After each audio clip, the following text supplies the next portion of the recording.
Hi friends, welcome to our channel. நம்ம இந்த வீடியோவில் என்ன பார்க்க போகிறோம் அப்படின்னு பார்த்தீங்கன்னா, எல்லாருமே அதிகமாக கேட்டுகிட்டே இருந்த வீடியோ தான் யூனிட் 8 இருக்கக்கூடிய முக்கியமான கொஷின்ஸு. ஸோ இந்த கொஷின்ஸ் வந்து எப்படி இருக்க போகுது அப்படின்னு பார்த்தீங்கன்னா, யூனிட் 8 பார்த்தீங்கன்னா தமிழும் இருக்கும். தமிழில் வந்து இலக்கியம் கேள்விகள் இருக்கும், ப்ளஸ்ஸு திருக்குறள் கேள்விகளும் இருக்கும். சரிங்களா? இந்த ரெண்டு எடுத்த தவிர மீதி இருக்கக்கூடிய ஜிஎஸ் பார்ட்டில் இருக்குது. ஐ மீன் வந்து சோசியல் சயின்ஸ் புக்ஸில் அண்ட் தென் எத்திக்ஸ் புக்ஸில், சிறப்பு தமிழ் புக்கில் இந்த மாதிரி இருக்கக்கூடிய கேள்விகள் தான் வந்து இதில் இருக்க போகுது. சரிங்களா? ஏன் அப்படின்னு பார்த்தீங்கன்னா, தமிழில் இருக்கக்கூடிய கேள்விகள் வந்து நம்ம தமிழ் சப்ஜெக்ட் 100 கொஷின்ஸ் படிக்கும் போதே பார்த்துருப்போம். அங்கே தான் திருக்குறளையும் நம்ம தெளிவாக படிச்சிருப்போம். ஸோ இதில் இருக்கிற கொஷின்ஸ் அட்டன் பண்ணுறது உங்களுக்கு ஈஸியாக தான் இருக்கும். அதர் தென் தட் என்னெல்லாம் முக்கியமான கொஷின்ஸ் இருக்குது அப்படிங்கிறது தான் வந்து இந்த வீடியோவில் சொல்ல போகிறேன். சரிங்களா? அண்ட் தென் முக்கியமான இன்ஃபர்மேஷன் என்ன அப்படின்னு பார்த்தீங்கன்னா, இந்த யூனிட் 8 முக்கியமான கேள்விகள் டைப்பிங் ஒர்க் தான் போயிட்டுருக்க தவிர முழுசாக இன்னும் முடியல. பிகாஸ் ஏன் இந்த வீடியோ கொடுக்குறேன் அப்படின்னு பார்த்தீங்கன்னா, எக்ஸாம்ஸ்க்கு வந்து ரொம்ப கம்மி நாள் இருக்குது அப்படிங்கிறதுனால நம்ம ஒரு வீடியோவை வந்து அப்லோட் பண்ணும்போது அந்த வீடியோஸை வந்து நீங்கள் 2-3 டைம்ஸ் கேட்டுட்டிங்கன்னா, பிடிஎஃபை வாங்கி ஒரு டைம் கோ த்ரூ பண்ணிங்கன்னா நீங்கள் வந்து ஃபுல் அண்ட் ஃபுல் தரவாயிடுவீங்க அப்படிங்கிறதுக்காக தான் முன்னாடியே வீடியோ அப்லோட் பண்ண போகிறேன். ஸோ இந்த வீடியோவில் நம்ம வந்து 200 கொஷின்ஸ் பார்க்க போகிறோம். சரிங்களா? இப்போ 200 கொஷின்ஸு அண்ட் தென் ஈவினிங் பார்த்தீங்கன்னா, இன்றைக்கி ஈவினிங் மறுபடியும் ஒரு 200 கொஷின்ஸ் வந்து நான் அப்லோட் பண்ணிடுவேன். சரிங்களா? இந்த வீடியோவை வந்து நீங்கள் ஸ்கிப் பண்ணாமல் கடைசி வரைக்கும் ஒவ்வொரு கொஷினையும் வந்து நல்லா ஆழ்ந்து பார்த்துக்கிட்டு வீடியோ வந்து 2-3 டைம்ஸ் போட்டு கேட்டுட்டிங்கன்னா பிடிஎஃப் வாங்கி நீங்கள் வந்து கோ த்ரூ பண்ணும்போது உங்களுக்கு ரொம்ப வந்து யூஸ்ஃபுல்லாக இருக்கும். சரிங்களா? ஃபஸ்ட் கொஷின் போயிடலாம். வடவேங்கடம் தென்குமரி ஆயிடை தமிழ் கூறும் நல்லுலகம் என்று கூறியவர் யார்? ஆன்சர் பவனந்தி முனிவர்.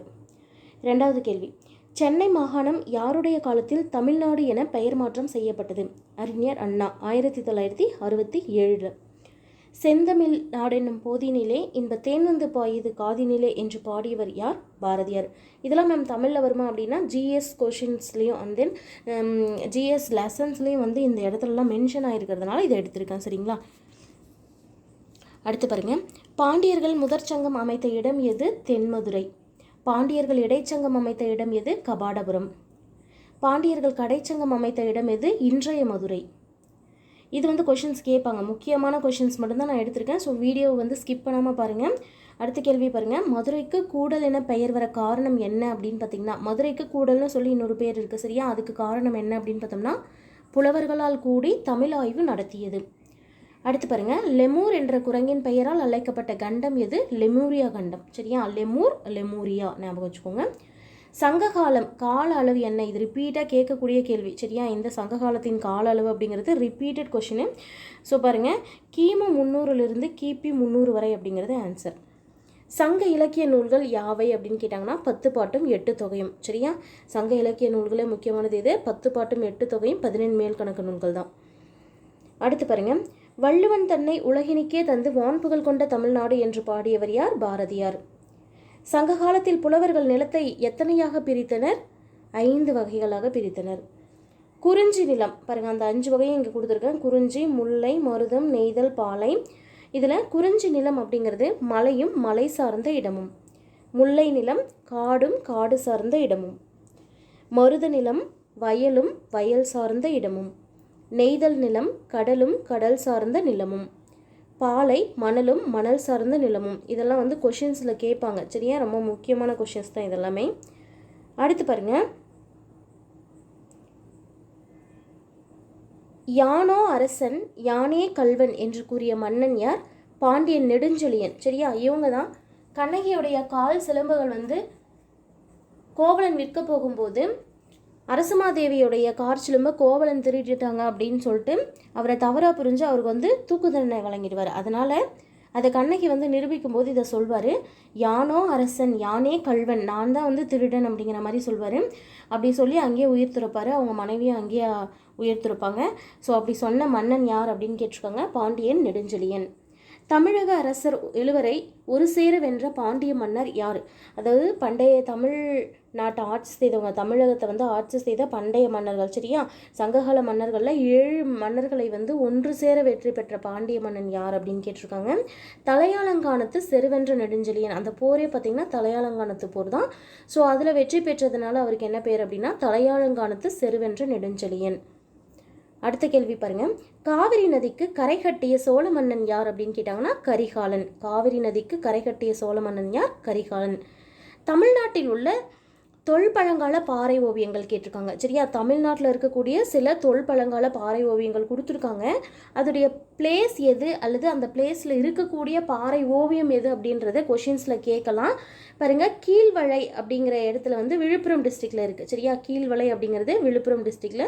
உசிலம்பட்டி, மதுரையில் இருக்கக்கூடிய உசிலம்பட்டியில், அப்புறம் கோவையில் இருக்கக்கூடிய குமுதிபதி, அப்புறம் கோவையில் இன்னொரு பிளேஸ் மாவடைப்பு, கரிக்கையூர், அதாவது நீலகிரியில் கரிக்கையூர் அப்படிங்கிற இடத்துல வந்து பொறிவரை அப்படிங்கிற பிளேஸ். சரியா, இது எல்லாமே தொல்பழங்கால பாறை ஓவியங்கள் இருக்கக்கூடிய இடங்கள். சரியா, ஒரு டைம் பார்த்துக்கோங்க. விழுப்புரம் டிஸ்ட்ரிக்டில் கீழ்வளை, மதுரை டிஸ்ட்ரிக்டில் உசிலம்பட்டி, கோவை டிஸ்ட்ரிக்டில் குமுதிபதி, அதே கோவை டிஸ்ட்ரிக்டில் மாவடைப்பு அப்படிங்கிற பிளேஸு, நீலகிரி கரிக்கையூரில் வந்து பொறிவரை அப்படிங்கிற பிளேஸு. சரியா, இது எல்லாமே பழங்கால தொல்பாறை ஓவியங்கள் வந்து இருக்குது.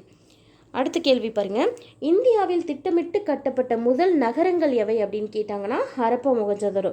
அதுவே தமிழ்நாட்டில் மிகவும் தொன்மையான நகரங்கள் யாவை அப்படின்னு கேட்கும்போது ரொம்ப முக்கியமானது பாருங்கள், பூம்புகார், மதுரை, காஞ்சிபுரம், இது மூணும். சரியா, தமிழ்நாட்டில் மிகவும் தொன்மையான நகரங்கள் யாவை? பூம்புகார், மதுரை, காஞ்சிபுரம். உலகின் மிக தொன்மையான நாகரிகம் எது அப்படின்னு கேட்டாங்கன்னா மெசபடோமியா நாகரிகம். மெசபடோமியா நாகரிகம் எத்தனை ஆண்டுகள் பழமையானது அப்படின்னு பார்த்தீங்கன்னா 6500 ஆண்டுகள் பழமையானது. கோவலனும் கண்ணகியும் பிறந்த ஊர் எது அப்படின்னு கேட்டாங்கன்னா பூம்புகார். அடுத்து பாருங்க, வங்காள விரிகுடா கடலின் கரையில் அமைந்துள்ள துறைமுக நகரம் எது அப்படின்னு கேட்டாங்கன்னா பூம்புகார்.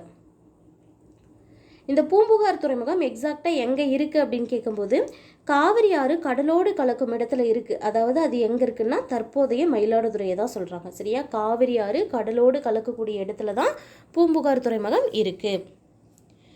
அடுத்து பாருங்கள், பூம்புகார் துறைமுகத்தின் வேறு பெயர்கள் எவை அப்படின்னு கேட்டாங்கன்னா பூம்புகார் துறைமுகத்தின் வேறு பெயர்கள் புகார் அப்படின்னு சொல்லுவாங்க, அல்லது காவிரி பூம்பட்டினம் அப்படின்னு சொல்லுவாங்க. சங்ககால சோழ அரசின் துறைமுகம் எது அப்படின்னு கேட்டாங்கன்னா பூம்புகார். பூம்புகார் துறைமுகத்தின் வணிகம் குறித்து கூறும் சங்க நூல்கள் எவை அப்படின்னு கேட்டாங்கன்னா, சரியா, இந்த பூம்புகார் பற்றி தானே பார்த்துட்டு வரோம். இந்த பூம்புகாரில் இருக்கக்கூடிய துறைமுகத்தின் வணிகம், அங்கே வந்து எப்படி வணிகம் நடைபெற்றது அப்படிங்கிறத பற்றி கூறிக்கூடிய சங்க நூல்கள் எது அப்படின்னு கேட்டாங்கன்னா பட்டினப்பாலை, சிலப்பதிகாரம், மணிமேகலை. அடுத்து பாருங்க, கண்ணகியின் தந்தை யார்? மாநாய்க்கன். கோவலனின் தந்தை யார்? மாசாத்துவன். மாநாய்க்கன் என்றால் பொருள் என்ன? பெருங்கடல் வணிகன். மாசாத்துவன் என்றால் பொருள் என்ன? பெருவணிகன். இந்த பெருவணிகன், பெருங்கடல் வணிகன் யார் யாருக்கு வருதுன்னு பார்த்துக்கோங்க. பெருவணிகன் என்று அழைக்கப்பட்டவர் மாசாத்துவன், பெருங்கடல் வணிகர் என்று அழைக்கப்பட்டவர் மாநாய்க்கன். இந்த மாசாத்துவன் யாருன்னு பார்த்தீங்கன்னா கோவலனின் தந்தை, மாநாய்க்கன் யார் பார்த்தீங்கன்னா கண்ணகியின் தந்தை. இந்த லாஸ்ட்டில் கண் அப்படின்னு முடியுது, இங்கே வான் அப்படின்னு முடியுதா? ஸோ கோவலன் அதில் வா வருது, அப்படி வச்சுக்கோங்க. இங்கே கண்ணன் முடிகிறது கண்ணகி அப்படி ஞாபகம் வச்சுக்கோங்க. சரியா, கொஞ்சம் கன்ஃபியூஸ் ஆகிடும் கண்டிப்பாக யாராக இருந்தாலும் இந்த கேள்வியில். ஸோ பார்த்துக்கோங்க, மாநாய்க்கன் அப்படிங்கிறதுனால கண் கண்ணகியின் தந்தை, மாசாத்துவன் வன் கோவலன் அப்படின்னு ஞாபகம் வச்சுக்கோங்க. அடுத்து பாருங்கள், பூம்புகார் வணிகர்கள் கூடுதலான விலைக்கு பொருட்களை வாங்குவதும் விற்பதும் தவறு என்று கருதினர் என்று கூறும் நூல் எது அப்படின்னு கேட்டாங்கன்னா பட்டினப்பாலை. சரியா, பூம்புகார் வணிகர்கள் வந்து சரியான விலைக்கு தான் பொருட்களை விற்பனை செய்வாங்க. பூம்புகார் துறைமுகத்தில் இருக்கக்கூடிய வணிகர்கள் எல்லாமே சரியான விலைக்கு தான் பொருட்களை விற்பனை செய்வாங்க. ஸோ இந்த கூடுதலான விலைக்கு பொருட்களை வாங்குவது விற்பது ரெண்டுமே தவறு என்று கருதினார் அப்படின்னு சொல்லக்கூடிய ஒரு நூல் எது அப்படின்னு பார்த்தீங்கன்னா பட்டினப்பாலை. பட்டினப்பாலை நூலின் ஆசிரியர் யார் அப்படின்னு கேட்டாங்கன்னா கடியலூர் உருத்திரங்கண்ணனார். சரியா, இவருடைய காலம் கிபி 2ஆம் நூற்றாண்டு, அதை மென்ஷன் பண்ணியிருக்கேன். சரிங்களா, கடல் வழியாக இறக்குமதி செய்யப்பட்டவை யாவை? இது வந்து ரொம்ப முக்கியமான கேள்வி. இதிலெல்லாம் ஆல்ரெடி கொஷின்ஸ் கேட்டிருக்காங்க. இந்த இடத்துல பாருங்கள், இந்த கடல் வழி, தரைவழி, வடமலை, மேற்கு மலை, தென்கடல், கிழக்கு, ஈழம். சரியா, இந்த 7 பாயிண்ட்டுமே நீங்கள் கண்டிப்பாக வந்து ஒரு டைமுக்கு 2 டைம் 3 டைம் கூட நீங்கள் பார்த்து கரெக்டாக வந்து படித்து வச்சுக்க வேண்டியது. ஸோ இதுலேருந்து கொஷின்ஸ் வந்து அடிக்கடி கேட்குறாங்க. சரியா, கடல் வழியாக இறக்குமதி செய்யப்பட்டவை எவைனா இந்த பூம்புகார் துறைமுகத்துக்கு கொண்டு வந்து இறக்குமதி செய்வாங்க. சரியா, கடல் வழியாக இறக்குமதி செய்யப்பட்டவை எதுனா குதிரைகள், தரை வழியாக இறக்குமதி செய்யப்பட்டவை எதுனா கருமிளகு, வடமலையிலிருந்து இறக்குமதி செய்யப்பட்டவை எதுனா தங்கம், மேற்கு தொடர்ச்சி மலையிலிருந்து இறக்குமதி செய்யப்பட்டவை எது சந்தனம், தென்கடல் பகுதியிலிருந்து இறக்குமதி செய்யப்பட்டவை எவைன்னு கேட்டாங்கன்னா முத்து, கிழக்கிலிருந்து இறக்குமதி செய்யப்பட்டவை எவைன்னு கேட்டால் பவளம். பாருங்கள், ஈழத்திலிருந்து இறக்குமதி செய்யப்பட்டவை எவை அப்படின்னு கேட்டாங்கன்னா உணவுப் பொருட்கள். சரியா, ஒன்ஸ் சொல்லிடுறேன், ரொம்ப முக்கியமானது அப்படிங்கிறதுனால இன்னொரு டைம் சொல்லிடுறேன் பாருங்கள். கடல் வழி அப்படின்னு கேட்டாங்கன்னா குதிரைகள். சரியா, கடல் குதிரை அப்படின்னு ஞாபகம் வச்சுக்கோங்க. கடல் குதிரை ஒன்று இருக்கு இல்லையா, அதை ஞாபகம் வச்சுக்கோங்க. கடல் வழி அப்படின்னா குதிரை, சரியா. தரை வழி அப்படின்னும் போது வந்து கருமிளகு, சரியா. தரை வழி அப்படிங்கிறது கருமிளகு. வடமலையிலிருந்து அப்படின்னு பார்த்தீங்கன்னா தங்கம், சரியா. வடமலையிலிருந்து வந்தது தான் தங்கம். மேற்கு தொடர்ச்சி மலையிலிருந்து இறக்குமதி செய்யப்பட்டது எதுன்னு கேட்டால் சந்தனம். அதுவே தென்கடல் பகுதியில் இருந்து இறக்குமதி செய்யப்பட்டது முத்துக்கள். கிழக்கிலிருந்து இறக்குமதி செய்யப்பட்டவை பவளம். ஈழத்திலிருந்து இறக்குமதி செய்யப்பட்டவை உணவுப் பொருட்கள், சரியா. அடுத்து பாருங்க, பூம்புகாரின் நகர வாழ்க்கை பற்றி தெரிந்து கொள்ள உதவும் சங்க இலக்கியங்கள் யாவை அப்படின்னு ஒரு கேள்வி இருக்கு. பூம்புகார் நகரம் இருக்கு இல்லையா, அதில் இருக்கக்கூடிய வாழ்க்கையை பற்றி தெரிஞ்சுக்கிறதுக்கு உதவக்கூடிய சங்க இலக்கியங்கள் யாவை? பட்டினப்பாலை, சிலப்பதிகாரம். அதாவது இந்த சிலப்பதிகாரத்திலையும் புகார் காண்டம் அப்படிங்கிற ஒரு காண்டம் வந்து நம்ம படிக்கணும். அப்போ தான் பூம்புகாருடைய நகர வாழ்க்கையை பற்றி நம்மளால் தெரிஞ்சுக்க முடியும். இந்த 2 இடத்துல சொல்லப்பட்டிருக்கு, சரியா. எது பூம்புகார் நகர வாழ்க்கை பற்றி தெரிந்து கொள்ள உதவும் சங்க இலக்கியங்கள்? பட்டினப்பாலை மற்றும் சிலப்பதிகாரத்தில் இருக்கக்கூடிய புகார் காண்டம். சங்கம் வளர்த்த நகரம் என்று பெயர் பெற்ற நகரம் எது? மதுரை, சரியா. சங்கம் வளர்த்த நகரம் என்று பெயர் பெற்றது மதுரை. அடுத்து பார்க்க போகிறது எல்லாமே மதுரை சம்மந்தப்பட்ட கேள்விகள். மதுரையை ஆண்ட அரசர்கள் யாருன்னு பார்த்தீங்கன்னா ஃபர்ஸ்ட் ஆர்டராக சொல்லுவாங்க, சரியா. முற்காலத்தில் வந்து பாண்டியர்கள், சோழர்கள், களப்பிரர்கள். அவர்களை தொடர்ந்து மறுபடியும் யார் வருவாங்கன்னா பிற்கால சோழர்கள் ஃபஸ்ட்டு வருவாங்க, அப்புறம் தான் பாண்டியர்கள் வருவாங்க. இங்கே பாண்டியர்களுக்கு பிறகு சோழர்கள், இங்கே சோழர்களுக்கு பிறகு பாண்டியர்கள். இதை ஞாபகம் வச்சுக்கோங்க. களப்பிரர்களுக்கு பதிலாக இங்கே யார் இருப்பாங்க அப்படின்னா நாயக்கர்கள், சரியா. மதுரையை ஆண்ட அரசர்களை வந்து 3 பிரிச்சுக்கோங்க, சரியா. ஃபஸ்ட்டு பாண்டியர்கள், சோழர்கள், களப்பிரர்கள். அதுவே இங்கே பார்த்தீங்கன்னா பிற்கால சோழர்கள், பிற்கால பாண்டியர்கள், நாயக்கர்கள். இதில் பொருந்தாதது கூட கேட்கலாம் இல்லையா, அதனால தான் இந்த கேள்வியும் எடுத்திருக்கேன், சரியா. அடுத்தது பாருங்கள், கடைச்சங்க காலத்தில் தமிழ் பணி செய்த புலவர்கள் எத்தனை பேர் அப்படின்னு கேட்டாங்கன்னா 49 பேர். இது கேட்ட கொஷின், சரியா. மதுரைக்கு எங்கிருந்து அகில், சந்தனம் போன்ற நறுமணப் பொருட்கள் கொண்டு வரப்பட்டன அப்படின்னு கேள்வி கேட்டாங்கன்னா தொண்டி, சரியா. இதோடைய கிழக்கு கடற்கரையிலிருந்து கொண்டு வரப்பட்டன. மதுரைக்கு எங்கே இருந்து அகில், சந்தனம் போன்ற நறுமணப் பொருட்கள் கொண்டு வரப்பட்டன? தொண்டி, கிழக்கு கடற்கரை. அடுத்து பாருங்க, பண்டைய இஸ்ரேல் அரசர் சாலமோன் எங்கிருந்து முத்துக்களை இறக்குமதி செய்தார்? உவரி. இது ரொம்ப ரொம்ப முக்கியமான கேள்வி. பண்டைய இஸ்ரேல் நாட்டை சேர்ந்த அரசர் சாலமோன், சரியா. அவர் என்ன பண்ணியிருப்பார் அப்படின்னா உவரி அப்படிங்கிற பிளேஸ்லேருந்து முத்துக்களை அவங்க நாட்டுக்கு இறக்குமதி செய்திருப்பாங்க. பண்டைய இஸ்ரேல் அரசர் சாலமோன் எங்கிருந்து முத்துக்களை இறக்குமதி செய்தார்? உவரி. அடுத்து பாருங்க, பாண்டியர்களின் துறைமுகம் எது அப்படின்னு பார்த்தீங்கன்னா கொர்க்கை. கொர்க்கைக்கு பக்கத்தில் இருக்கக்கூடிய உவரி, சரியா. கொர்க்கை தான் பாண்டியர்களின் துறைமுகம். நம்ம முன்ன கொஸ்டினில் இந்த உவரி பார்த்தோம் இல்லையா, அந்த உவரி எங்கே இருக்குது அப்படின்னு பார்த்தீங்கன்னா கொர்க்கை அருகில் இருக்குது. அதனால தான் இங்கே மென்ஷன் பண்ணி வச்சுருக்கேன். பாண்டியர்களின் துறைமுகம் எதுன்னு கேட்டாங்கன்னா கொர்க்கை. அந்த கொர்க்கைக்கு பக்கத்தில் தான் என்ன இருக்குது? உவரி. அடுத்து இதுவும் ரொம்ப ரொம்ப முக்கியமான கேள்வி ப்ளஸ் கேட்ட கேள்வி. ரோமானிய நாணயங்கள் தயாரிக்கும் தொழிற்சாலைகள் எங்கே இருந்தது அப்படின்னு கேட்டாங்கன்னா மதுரையில் இருந்தது. அடுத்து பாருங்கள், மதுரையில் சங்க காலத்தில் இருந்த இருவகை அங்காடிகள்னு கேட்கும்போது நாலங்காடி மற்றும் அல்லங்காடி. இதில் பகல் பொழுது அங்காடிகள் எவைன்னு பார்த்தீங்கன்னா நாலங்காடிகள். இரவு பொழுது அங்காடிகள் எது அப்படின்னு பார்த்தீங்கன்னா அல்லங்காடிகள். தூங்கா நகரம் எது அப்படின்னு கேட்டாங்கன்னா ஆன்சர் மதுரை. யாருடைய குறிப்புகளில் மதுரையை பற்றிய தகவல்கள் உள்ளன அப்படின்னு கேட்டாங்கன்னா கிரேக்க வரலாற்று ஆசிரியரான மெகஸ்தனிஸின் குறிப்புகளில் மதுரையை பற்றிய குறிப்புகள் உள்ளன. இந்த மே இதை வச்சு ஞாபகம் வச்சுக்கோங்க. நான் இப்படி தான் ஞாபகம் வச்சுக்கிட்டேன், நீங்கள் உங்களுக்கு அது கன்வீனியண்ட்டாக இருந்தால் ஞாபகம் வச்சுக்கோங்க. மதுரை மெகஸ்தனிஸ், அந்த வரிசை ஒரே மாதிரி வருதுலையே முதல்ல எடுத்து அதை வச்சு ஞாபகம் வச்சுக்கிட்டேன். யாருடைய குறிப்புகளில் மதுரையை பற்றிய தகவல்கள் உள்ளன? கிரேக்க வரலாற்று ஆசிரியர் மெகஸ்தனிஸ், சரியா. அடுத்து பாருங்க, மதுரையை பற்றி அர்த்த சாஸ்திரம் என்ற நூலில் குறிப்பிடப்பட்டவர் யார் அப்படின்னு சொல்லி கேட்டிருக்காங்க. அப்போ மதுரையை பற்றி அர்த்த சாஸ்திரம் அப்படிங்கிற நூலில் யார் வந்து குறிப்பு சொல்லியிருக்காங்க அப்படின்னா சந்திரகுப்தருடைய அமைச்சராக இருந்த சாணக்கியர், சரியா. அர்த்த சாஸ்திரம் நூலை எழுதுனதே சாணக்கியர் தான். அவர் வந்து சந்திரகுப்தருடைய அமைச்சர், அதை தான் சொல்ல வராங்க இந்த இடத்துல. ஸோ மதுரையை பற்றிய குறிப்புகள் வந்து அர்த்த சாஸ்திரம் அப்படிங்கிற நூலில் இருக்குது. அதை எழுதினவங்க யாருன்னு பார்த்தீங்கன்னா சாணக்கியர். அவர் என்னவா இருந்தாங்க அப்படின்னு பார்த்தீங்கன்னா சந்திரகுப்தர்கிட்ட வந்து அமைச்சராக இருந்தாங்க. அடுத்த கேள்வி, முதலில் பள்ளிகள் ஏராளமாக அமைக்கப்பட்ட இடம் எது அப்படின்னு கேட்டாங்கன்னா காஞ்சி, சரியா. முதலில் பள்ளிகள் ஏராளமாக அமைக்கப்பட்ட இடம் காஞ்சி. நாலந்தா பல்கலைக்கழகத்தில் பயின்ற சீன வரலாற்று ஆசிரியர் யாருன்னு கேட்டாங்கன்னா யுவான் சுவாங், சரியா. ஃப்ரெண்ட்ஸ், நிறைய பேர் என்ன கேட்குறீங்க அப்படின்னா மேம் கொஞ்சம் ஸ்லோவாக சொல்லுங்கள், இல்லைனா மேம் கொஞ்சம் ஃபாஸ்ட்டாக சொல்லுங்கள், அந்த மாதிரி கேட்குறீங்க. ஸோ நான் வந்து ஒரு ஈவனாக சொல்லிட்டு வரேன். உங்களுக்கு வந்து ஒரு வேளை இதை விட ஸ்பீடாக வேணும் அப்படின்னு பார்த்தீங்கன்னா யூடியூப்பில் செட்டிங்ஸில் போயிட்டு ப்ளேபேக் ஸ்பீட் வந்து கொஞ்சம் அதிகப்படுத்தி வச்சுக்கோங்க. நார்மலில் இருக்கும், நீங்கள் 1.25 ஆர் 1.5 அந்த மாதிரி வச்சுக்கோங்க. இன்னும் கொஞ்சம் ஸ்லோவாக வேணும், நோட்ஸ் எடுத்துக்கணும் அப்படிங்கிறவங்க வந்து என்ன பண்ணுங்க அப்படின்னா 0.75 இல்லைனா 0.5 அந்த மாதிரி இருக்கிறது வந்து நீங்கள் வச்சுக்கோங்க. சரியா? உங்களுக்கு வந்து ஃபாஸ்ட்டாக வேணுமா ஸ்லோவாக வேணுமா அப்படிங்கிறது வந்து யூடியூப்பில் செட்டிங்ஸில் மாற்றிக்கோங்க. சரிங்களா? அடுத்து பாருங்கள், கூடுதல் படிப்பிற்காக இவர் வந்த இடம், அதாவது யுவான் சுவாங் பற்றி பார்த்தோம் இல்லையா? இவர் வந்து கூடுதல் படிக்கிறதுக்காக எங்கே வந்திருப்பார் அப்படின்னா காஞ்சியில் இருக்கக்கூடிய ஒரு கடிகைக்கு வந்திருப்பார். சரியா? துறைமுக நகரம் என்று அழைக்கப்படுவது எது அப்படின்னு பார்த்தீங்கன்னா புகார். துறைமுக நகரம், இது மூணுமே வந்து கேட்டிருக்காங்க, பொறுத்துக்களை கூட கேட்டிருக்காங்க. சரியா? துறைமுக நகரம் என்று அழைக்கப்படுவது புகார், வணிக நகரம் மதுரை, கல்வி நகரம் எனப்படுவது காஞ்சி. சரியா? கல்வி நகரம் எனப்படுவது காஞ்சி, வணிக நகரம் மதுரை, துறைமுக நகரம் புகார்.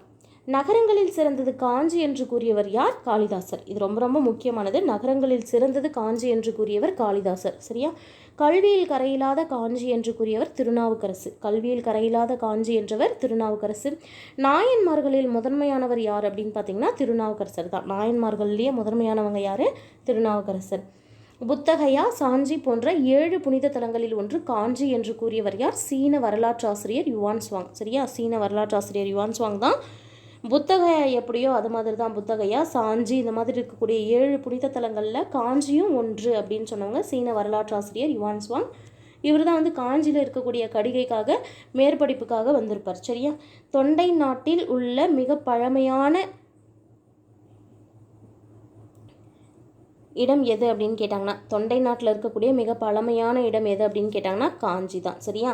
காஞ்சியில் பிறந்த முக்கிய சான்றோர்கள் யார் அப்படின்னு பார்த்தீங்கன்னா, இது வந்து பொருந்தாததற்கு கேட்கலாம். சரியா? ஏன்னா இங்கே வந்து மொத்தம் 3 இருக்கா, வேற ஒருத்தவங்க 4 பேர் இருக்காங்க. சரியா? 4 பேரில் ஒருத்தவங்களை எடுத்துகிட்டு வேற ஒருத்தவங்க கொடுக்கலாம். சரியா? இது பொருந்தாததும் கேட்கலாம். காஞ்சியில் பிறந்த மிக முக்கியமான சான்றோர்கள் தர்மபாலர், ஜோதிபாலர், சுமதி மற்றும் போதி தர்மர். சரியா? தர்மபாலர், ஜோதிபாலர், சுமதி மற்றும் போதி தர்மர். வீடியோ வந்து நீங்கள் ஒரு டைமுக்கு 2 டைம் நீங்கள் கண்டிப்பாக போட்டு கேட்டிங்கனாவே உங்களுக்கு கொஷின்ஸ் வந்து ஓரளவுக்கு உங்கள் மைண்டில் வந்து ரீகால் ஆகிடும். சரியா? கோயில்களின் நகரம் எது அப்படின்னு கேட்டாங்கன்னா ஆன்சர் காஞ்சிபுரம். சரியா? கோயில்களின் நகரம் எது? காஞ்சிபுரம். காஞ்சி கைலாசநாதர் கோயிலை கட்டியவர் யார் அப்படின்னு கேட்டாங்கன்னா பிற்கால பல்லவ மன்னன் ராஜசிம்மன் தான் காஞ்சி கைலாசநாதர் கோயிலை கட்டிருப்பாங்க. காஞ்சி கைலாசநாதர் கோயிலை கட்டியவர் யார்? பிற்கால பல்லவ மன்னன் ராஜசிம்மன். யாருடைய காலத்தில் எண்ணற்ற குடைவரை கோயில்கள் கட்டப்பட்டன அப்படின்னு பார்த்தீங்கன்னா பல்லவர்கள் காலத்தில். யாருடைய காலத்தில் எண்ணற்ற குடைவரை கோயில்கள் கட்டப்பட்டன? பல்லவர்கள் காலத்தில். பௌத்த துறவியான மணிமேகலை தன் இறுதி காலத்தை எங்கே கழித்தார் அப்படின்னு கேட்டாங்கன்னா காஞ்சி. சரியா? மணிமேகலையில் பார்த்துருப்போம். மணிமேகலையில் வந்து மணிமேகலை ஒரு புத்த துறவியாக மாறியிருப்பாங்க. ஸோ பௌத்த துறவியாக மாறின மணிமேகலை வந்து தன்னுடைய இறுதி காலத்தில் எங்கே வாழ்ந்தாங்க, அவருடைய இறுதி காலத்தை எங்கே கழிச்சாங்க அப்படின்னு பார்த்தீங்கன்னா காஞ்சிபுரத்தில். ஏரிகளின் மாவட்டம் எனப்படும் மாவட்டம் எது அப்படின்னு கேட்டாங்கனாலும் ஆன்சர் காஞ்சிபுரம் தான். சரியா? அடுத்து பாருங்கள், இங்கேயும் பார்த்தீங்கன்னா ஒரு 4 இது கொடுத்துருப்பாங்க. சரியா? ஒன்று சோழ நாடு, இன்னொன்று பாண்டிய நாடு, இன்னொன்று சேர நாடு, இன்னொன்று தொண்டை நாடு. இதுவும் ரொம்ப ரொம்ப ரொம்ப முக்கியமான கொஷின் தான். மேட்ச்லையும் கேட்பாங்க, சரியான உடையிலையும் கேட்பாங்க. சோழ நாடு என்ன உடைத்து அப்படின்னு பார்த்தீங்கன்னா சோறு உடைத்து, அங்கே வந்து பஞ்சமே இருக்காது. பாண்டிய நாடு பார்த்திங்கன்னா முத்துடைத்து. சரியா? முத்து குழித்திற்கு பெயர் போன நகரம் எதுன்னு கேட்டாவே பாண்டிய நாடு தான் சொல்லுவோம். அடுத்து சேர நாடு பார்த்திங்கன்னா வேழம் உடைத்து. வேழம் அப்படின்னா யானை. சரியா? அடுத்து தொண்டை நாடு அப்படின்னு பார்த்திங்கன்னா சான்றோர் உடைத்து. நிறைய படிக்கிறவங்க வந்து அங்கே தான் இருந்திருப்பாங்க. சரியா? ஸோ மேல் படிப்புக்காக யுவான் சுவாங்கே அங்கே வந்திருக்காங்கன்னு சொல்கிறோம் இல்லையா? கடிகைகள், பள்ளிகள் எல்லாம் வந்து அங்கே தான் மிக அதிகமாக இருந்திருக்கும். ஸோ தொண்டை நாடு அப்படிங்கிறது சான்றோர் உடைத்து அப்படின்னு சொல்லுவோம். அடுத்த கேள்வி பாருங்கள், வட இந்தியாவில் தொடக்க கால வேத பண்பாடு இந்தியாவின் ஏனைய பகுதிகளில் இருந்து எந்த காலத்தோடு ஒன்றியுள்ளது அப்படின்னு கேட்டாங்கன்னா செம்பு காலம். சரியா? வட இந்தியாவில் தொடக்க கால வேத பண்பாடு இருக்கும்போது இந்தியாவுடைய மற்ற பகுதிகளில் இருந்த எந்த காலம் வந்து ஒரே மாதிரி இருக்கும் அப்படின்னு கேட்டாங்கன்னா செம்பு காலத்தோடு ஒத்துப்போகும் அப்படின்னு சொல்கிறாங்க. சரியா? இது உங்களுக்கு புரியல அப்படின்னா பாருங்கள், வட இந்தியாவில் ஃபஸ்ட்டு ஸ்டார்டிங்கில் தொடக்க கால வேத பண்பாடு இருக்கும்போது இந்தியாவில் இருக்கக்கூடிய மற்ற இடங்களில் எந்த பண்பாடு இருந்தது அப்படின்னா செம்பு காலம். அதுதான் சொல்ல வராங்க. மக்கள் செம்பையும் கல்லையும் ஒரே காலத்தில் பயன்படுத்திய காலம் எது அப்படின்னு கேட்டாங்கன்னா செம்பு கற்காலம். சரியா? செம்பு கல் காலம், செம்பு கற்காலம். அதுதான் சால்கோலித்திக் காலம் அப்படின்னு சொல்லுவாங்க. சரியா? சால்கோலித்திக் ஏஜ் அல்லது சால்கோலித்திக் காலம் அப்படின்னு சொல்லுவாங்க. பெருங்கற்காலம் ஆங்கிலத்தில் எவ்வாறு அழைக்கப்படுகிறதுன்னு கேட்டிருக்காங்க இல்லையா? மெகாலித்திக் ஏஜ் அப்படின்னு சொல்லுவாங்க. மெகா அப்படின்னா பெரிய. சரியா? லித் அப்படின்னா கல். இது ரெண்டுத்தையும் சேர்த்து மெகாலித்திக் ஏஜ் அப்படின்னா பெருங்கற்காலம் அப்படின்னு அர்த்தம். பாருங்கள், பெருங்கற்காலம் ஆங்கிலத்தில் எவ்வாறு அழைக்கப்படுகிறது? Megalithic age.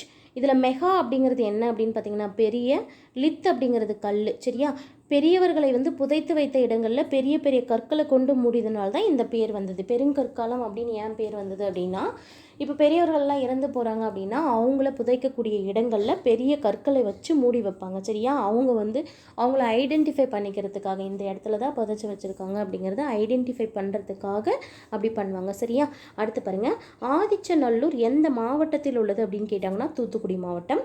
முதுமக்கள் தாழிகள் அதிகம் கண்டறியப்பட்ட இடம் எது கேட்டாங்கன்னா ஆதிச்சநல்லூர். சரியா, இதுவும் முக்கியமான கேள்விகள் தான். இதுக்கு மேலே வரக்கூடிய இதெல்லாமே ரொம்ப ரொம்ப முக்கியமானது, பார்த்துக்கோங்க. ஆதிச்சநல்லூர் எந்த மாவட்டத்தில் உள்ளது? தூத்துக்குடி. முதுமக்கள் தாழிகள் அதிகம் கண்டறியப்பட்ட இடம் எது அப்படின்னு கேட்டால் ஆதிச்சநல்லூர். சரியா, அது மட்டும் இல்லாமல் இங்கே கருப்பு சிவப்பு மட்பாண்டங்கள் அதிகமாக கிடச்சிருந்துருக்கும். கீழடி எந்த மாவட்டத்தில் உள்ளது அப்படின்னு கேட்டாங்கன்னா சிவகங்கை. சங்க காலத்து செங்கற்களால் கட்டப்பட்ட நகரம் கண்டுபிடிக்கப்பட்ட இடம் எது அப்படின்னு கேட்டிருக்காங்க. ஸோ நம்ம வந்து சிந்து சமவெளி நாகரிகத்தில் கட்டிடங்கள் வந்து செங்கற்களால் கட்டப்பட்டது அப்படின்னு பார்த்துருப்போம். அந்த மாதிரி சங்க காலத்துலேயும் செங்கற்கள் கட்டடம் இருந்திருக்கு. அந்த செங்கற்களால் கட்டப்பட்ட நகரம் கண்டுபிடிக்கப்பட்ட இடம் எது அப்படின்னு கேட்டாங்கன்னா ஆன்சர் கீழடி. ஸோ அடுத்த கேள்வி பாருங்கள், பீட்டா அனாலிட்டிக் என்ற நிறுவனம் எங்கே உள்ளது அப்படின்னு கேட்டாங்கன்னா அமெரிக்காவில் இருக்குது. சரியா, அமெரிக்காவில் இருக்கக்கூடிய ஃப்ளோரிடா அப்படிங்கிறது தான் வந்து பீட்டா அனாலிட்டிக் நிறுவனம் இருக்கக்கூடிய இடம். இதில் என்ன பண்ணுவாங்க அப்படின்னா கதிரியக்க கார்பன் வயது கணிப்பின் மூலமாக அந்த இடத்துடைய மண்ணை வந்து சர்ச் பண்ணி அது எவ்வளவு காலம் பழமையானது அப்படின்றத வந்து சொல்லிடுவாங்க. சரியா, பீட்டா அனாலிட்டிக் என்ற நிறுவனம் எங்கே உள்ளது? அமெரிக்காவில் உள்ள ஃப்ளோரிடா, கதிரியக்க கார்பன் வயது கணிப்பின் மூலமாக. அடுத்த கேள்வி பாருங்கள், தீபகற்ப இந்தியாவிலிருந்து ரோம் நாட்டிற்கு ஏற்றுமதி செய்யப்பட்டவை யாவை அப்படின்னு கேட்டிருக்காங்க. சரியா, தீபகற்ப இந்தியா அப்படின்னா நமக்கு தெரியும் தென்னிந்தியா தான். சரியா, தீபகற்ப இந்தியாவில் இருந்து ரோம் நாட்டுக்கு ஏற்றுமதி செய்திருக்காங்க. என்னென்ன பொருட்கள் அப்படின்னு பாருங்கள், எக்கு. சரியா, எக்கு தான் முக்கியமாக வந்து தீபகற்ப இந்தியாவிலிருந்து ரோம் நாட்டுக்கு ஏற்றுமதி செய்யப்பட்டது அப்படின்னு சொல்லியிருக்காங்க. அதுவும் பார்த்திங்கன்னா இந்த எக்கின் மீது அலெக்சாண்ட்ரியா துறைமுகத்தில் வரி விதிக்கப்பட்டதாக சொல்லப்பட்டிருக்கு. சரியா, அலெக்சாண்ட்ரியா துறைமுகத்தில் வந்து இந்த எக்கு இங்கேருந்து ஏற்றுமதி செய்யப்பட்ட எக்கின் மீது வரி விதிக்கப்பட்டிருக்கு. அடுத்த கேள்வி பாருங்கள், பொருந்தல் எந்த மாவட்டத்தில் உள்ளது அப்படின்னு கேட்டாங்கன்னா ஆன்சர் திண்டுக்கல். சரியா, பொருந்தல் எந்த மாவட்டத்தில் உள்ளது? திண்டுக்கல். அரிசி நிரம்பிய பானைகள் கண்டெடுப்பட்ட இடம் எது அப்படின்னு கேட்டாங்கன்னா பொருந்தல் தான். சரியா, பொருந்தலில் நிறைய அரிசி நிரம்பிய பானைகள் வந்து கண்டெடுக்கப்பட்டிருக்கு. இதிலிருந்து நம்ம என்ன தெரிஞ்சுக்கலாம் அப்படின்னு பார்த்திங்கன்னா அப்போவே வந்து அரிசியை வந்து மக்கள் வந்து உணவாக பயன்படுத்தியிருக்காங்க அப்படிங்கிறத தெரிஞ்சுக்கலாம். அடுத்த கேள்வி பாருங்கள், பையம்பள்ளி எந்த மாவட்டத்தில் உள்ளதுன்னு கேட்டிருக்காங்க. வேலூர் மாவட்டம். சரியா, பையம்பள்ளி உள்ள மாவட்டம் வேலூர். அடுத்த கொஷின், இரும்பு உருக்கப்பட்டதற்கான சான்றுகள் கிடைத்துள்ள இடம் எது அப்படின்னு கேட்டாங்கன்னா பையம்பள்ளி. சரியா, இது ரொம்ப முக்கியமான கேள்வி. இரும்பு உருக்கிறதுக்கான சான்றுகள் வந்து எந்த இடத்துல கிடைச்சிருக்கு அப்படின்னு பார்த்தீங்கன்னா பையம்பள்ளி. அதோடைய காலம் பாருங்கள் கிமு 1000 அப்படின்னு கணிச்சிருக்காங்க. எந்த முறையில்? ரேடியோ கார்பன் வயது கணிப்பு முறையின் மூலமாக. சரியா, கொடுமணல் அப்படிங்கிறது எந்த மாவட்டத்தில் இருக்குதுன்னு ஒரு கொஷின் கேட்டிருக்காங்க. இந்த இடம் பார்த்திங்கன்னா ஈரோடு மாவட்டத்தில் இருக்குது. இதுவும் கேட்ட கேள்வி தான். கொடுமணல் எந்த மாவட்டத்தில் உள்ளது? ஈரோடு மாவட்டத்தில் உள்ளது. சரியா, பதிற்றுப்பத்தில் குறிப்பிடப்படும் கொடுமணம் என்ற இடம்தான் இந்த கொடுமணல். இதையும் நம்ம ஞாபகம் வச்சுக்கணும். பதிற்றுப்பத்தில் குறிப்பிடப்படக்கூடிய கொடுமணம் அப்படிங்கிற சொல் குறிக்கக்கூடிய இடம் எது அப்படின்னு கேள்வி கேட்டிருக்காங்க. ஆன்சர் கொடுமணல். சரியா, அடுத்து பாருங்கள், 300க்கும் மேற்பட்ட தமிழ் பிராமி எழுத்துக்கள் பொறித்த மட்பாண்டங்கள் கிடைத்த இடம் எது அப்படின்னு பார்த்தீங்கன்னா இந்த கொடுமணலில் தான். சரியா, இந்த கொடுமணலில் அகலாய்வு செய்யும் போது 300க்கும் மேற்பட்ட தமிழ் பிராமி எழுத்துக்கள் பொறிக்கப்பட்ட மட்பாண்டங்கள் வந்து 300க்கும் அதிகமாக கிடைச்சிருக்கு. எந்த இடத்துல? கொடுமணலில். பெருங்கற்காலத்தைச் சேர்ந்த நினைவு கற்கள் எவ்வாறு அழைக்கப்படுகின்றனன்னு ஒரு கொஷின் இருக்குது. மென்கீர் அப்படின்னு சொல்லுவாங்க. சரியா, இங்கிலீஷ்லேயும் தமிழ்லையும் கொடுத்துருக்கேன் பாருங்கள். பெருங்கற்காலத்தைச் சேர்ந்த நினைவு கற்கள் எவ்வாறு அழைக்கப்படுகின்றன? மென்கீர். பாருங்கள், இறந்தவர்களை புதைத்த இடங்களில் 2 கற்களை இப்படி செங்குத்தாக வைப்பாங்க. சரியா, 2 கற்களை செங்குத்தாக வைத்து இடையில ஒரு கல்லை வந்து இப்படி படுகையாக வைப்பாங்க. இதை தான் வந்து என்ன சொல்லுவோம் அப்படின்னா கல் திட்டைகள் அப்படின்னு சொல்லுவோம். இறந்து போனவர்களுடைய இடத்துல வந்து 2 கற்களை வச்சு அது செங்குத்தாக வச்சு அதிலிருந்து ஒரு இடையில வந்து ஒரு கல்லை படுகையாக வைக்கிறது என்னன்னு சொல்கிறோம்? கல் திட்டைகள். இந்த தமிழ்நாட்டில் கல் திட்டைகள் காணக்கூடிய இடங்கள் எது அப்படின்னு பார்த்தீங்கன்னா ஒரு 3 இடம் புக்கில் கொடுத்துருக்காங்க. சரியா, வீரராகவபுரம், காஞ்சிபுரத்தில் இருக்கக்கூடிய வீரராகவபுரம், அப்புறம் திண்டுக்கல்லில் இருக்கக்கூடிய கும்மாள மரத்துப்பட்டி, அப்புறம் மதுரையில் இருக்கக்கூடிய நரசிங்கம்பட்டி. சரியா, இடம் பார்த்துக்கோங்க, அந்த டிஸ்ட்ரிக்கும் பார்த்துக்கோங்க. காஞ்சிபுரத்தில் வீரராகவபுரம், திண்டுக்கல்லில் கும்மாள மருத்துப்பட்டி, மதுரையில் நரசிங்கம்பட்டி. சரியா? 100வது கேள்வியை பாருங்கள். பாண்டவன் திட்டு எங்கே உள்ளதுன்னு கேட்டிருக்காங்க. தருமபுரி. சரியா? தருமபுரியில் பாண்டவன் திட்டு அப்படின்னு சொல்லக்கூடிய ஒரு கற்திட்டை வந்து இருக்குது.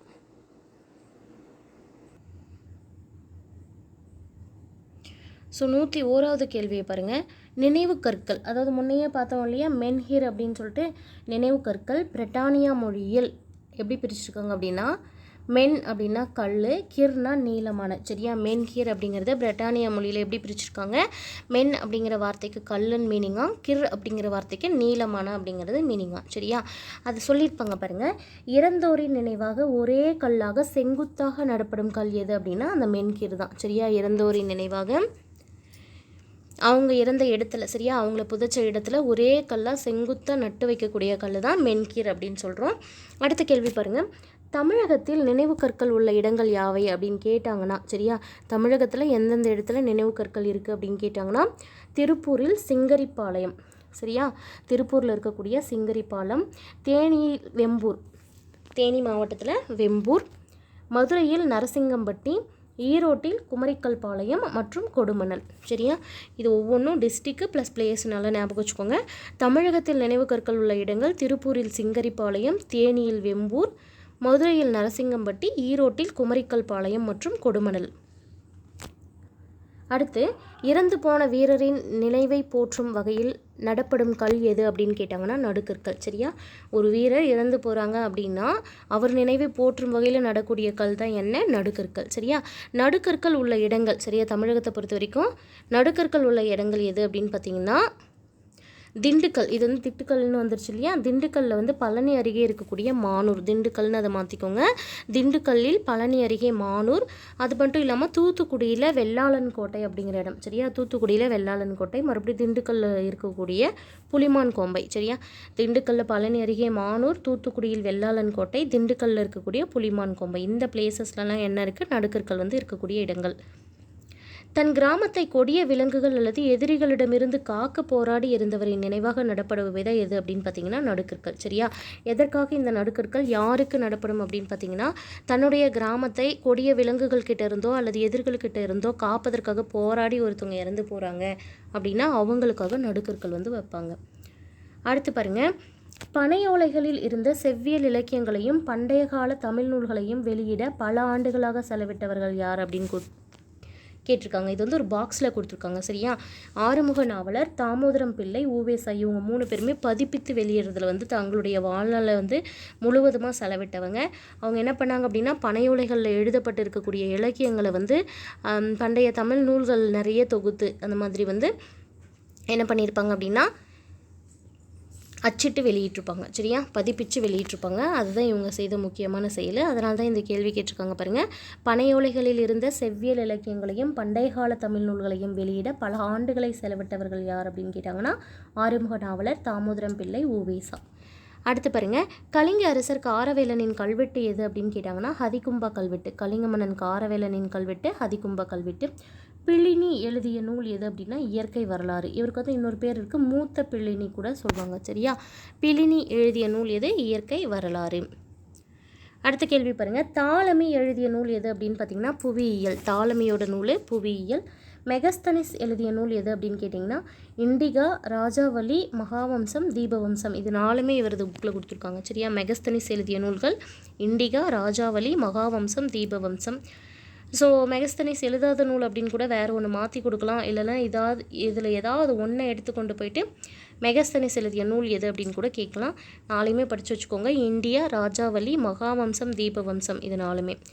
பண்டைய தமிழ் மக்களின் மொழி மற்றும் பண்பாடு ஆகியவற்றின் உயர்வை சுட்டிக்காட்டும் தமிழ் இலக்கண நூல் எது அப்படின்னு கேட்டால் தொல்காப்பியம். சரியா? பண்டைய கால தமிழ் மக்களுடைய மொழி, பண்பாடு இவற்றின் உயர்வை சுட்டிக்காட்டக்கூடிய தமிழ் இலக்கண நூல் தொல்காப்பியம். சங்ககால தமிழகத்தின் காலம் எது அப்படின்னு கேட்டாங்கன்னா இரும்பு காலம். சரியா? சங்ககால தமிழகத்தின் காலம் அது எந்த காலம்? இரும்பு காலத்தை சேர்ந்தது. சங்க காலத்தில் இருந்த தமிழக பண்பாடு எந்த பண்பாடு அப்படின்னா பெரும் கற்கால பண்பாடு. காலம்னு கேட்கும்போது இரும்பு காலம், பண்பாடு அப்படின்னு கேட்கும்போது பெரும் கற்கால பண்பாடு. சரியா? அடுத்து பாருங்கள், சங்க காலத்தில் தமிழகத்தில் இருந்த அரசு முறை எது அப்படின்னு கேட்டாங்கன்னா முடியாட்சி முறை. சங்க காலத்தில் தமிழகத்தில் இருந்த அரசு முறை முடியாட்சி முறை. சங்ககால தமிழகத்தை ஆட்சி புரிந்த அரச வம்சங்கள் எது எது அப்படின்னு கேட்டாங்கன்னா சேரர்கள், சோழர்கள், பாண்டியர்கள். சரியா? சேர சோழ பாண்டியர்கள்.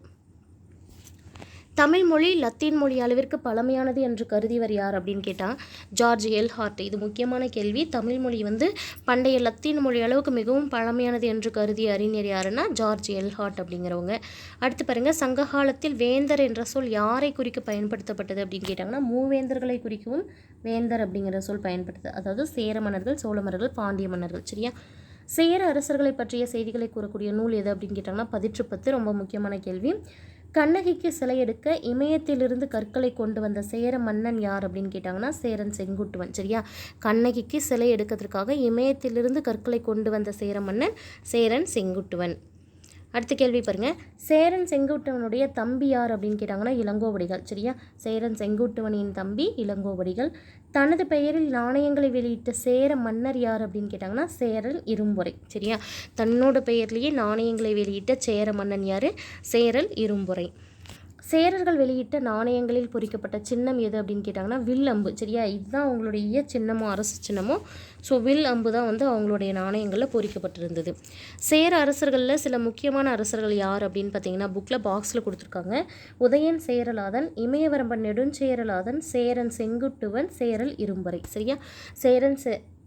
உதயன் சேரலாதன், இமயவரம்பன் நெடுஞ்சேரலாதன், சேரன் செங்குட்டுவன், சேரல் இரும்பறை. அடுத்து பாருங்கள், சங்க காலத்தில் சோழ நாட்டின் மையப்பகுதியாக இருந்தது எது அப்படின்னு கேட்டாங்கன்னா காவிரி கழிமுக பகுதி. சங்க காலத்தில் சோழ நாட்டுடைய மையப்பகுதி எது? காவிரி கழிமுக பகுதி. சோழ அரசர்களில் மிகவும் புகழ்பெற்றவர் யார் அப்படின்னு கேட்டாங்கன்னா கரிகால் வளவன் அல்லது கரிகாலன்.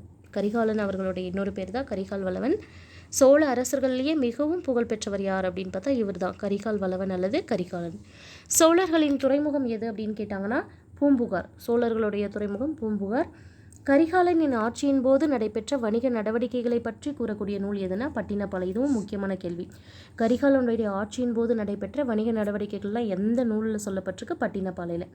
கல்லணை கட்டப்பட்ட போது எத்தனை ஏக்கர் நிலத்திற்கு நீர்ப்பாசனம் வழங்கியது? ஃபஸ்ட்டு கல்லணை கட்டும்போது ஆரம்பத்தில் அது எத்தனை ஏக்கர் நிலத்திற்கு நீர்ப்பாசனம் வழங்கியது அப்படின்னு பார்த்தீங்கன்னா 60,000 ஏக்கர். சோழ அரசர்களில் சில முக்கியமான அரசர்கள் கொடுத்துருக்காங்க பாருங்கள். இளஞ்சேட் சென்னி, கரிகால் வளவன், கோச்செங்கனான், கிள்ளி வளவன், பெருநற்கிள்ளி. சரியா? 5 பேர் கொடுத்துருக்காங்க. இளஞ்சேட் சென்னி, கரிகால் வளவன், கோச்செங்கனான், கிள்ளி வளவன் மற்றும் பெருநற்கிள்ளி.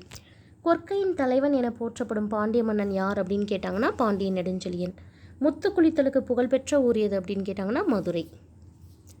பாண்டியர்கள் வெளியிட்ட நாணயங்களில் இருந்த உருவங்கள் யாவை அப்படின்னா ஒரு புறம் யானை இருக்கும், மறுபுறம் மீன் இருக்கும். சரியா?